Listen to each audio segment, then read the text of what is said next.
নতুন বছর ভাই কিছু একটা কও। নতুন বছর নিয়ে আপনার কাছে কি কমু ভাই? নতুন বছর 2025 এবং 2026 নিয়ে আমাদের কাছে কি পার্থক্য? আমরা গরিবরা তো ভাই প্রত্যেকটা দিনই খোদার দেওয়া প্রত্যেকটা দিনই কষ্টে কাটাই। নতুন বছর নিয়ে আমাদের কাছে আনন্দ করার কিছুই নেই। দেখেন 2025 এবং 2026 নিয়ে আনন্দ করার আমাদের কাছে কিছুই নেই।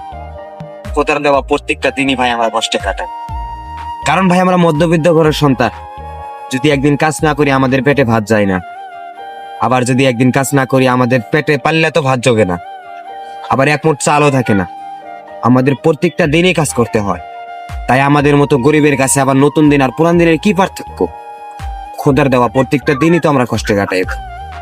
তবে নতুন বছর সবার জন্য দোয়া করি আল্লাহ পাক যেন সবাইকে ভালো রাখে এবং সবাই আমাদের জন্য দোয়া করবেন আল্লাহ পাক যেন আমাদেরকেও ভালো রাখে। নতুন বছর নিয়ে এত লাফালাফি করার কিছুই নেই। দেখেন আজ দিন আছে কাল নাও থাকতে পারে।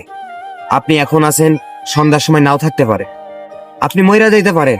এই নতুন দিনের পিকনিক নিয়ে এত ডিজে গান বাজে কোনো লাভ নাই। মইরা গেলে সোজা আপনাকে কবরে রেখে আসবে। কবরে রাখার পরে আপনার আযাব শুরু হবে। যদি সোয়ালের জবগুলো না দিতে পারেন আপনি যদি না দিতে পারি তাহলে কিন্তু আমাদের কবরটা খুবই ভয়াবহ হয়ে যাবে। তাই বলি এই নতুন দিন আর পুরান দিন নিয়ে কোনো পার্থক্য করার কিছুই নেই। আমরা মধ্যবিত্ত গরিবের সন্তান, খোদার দেওয়া প্রত্যেকটা দিনই কষ্টে কাটাই ভাই।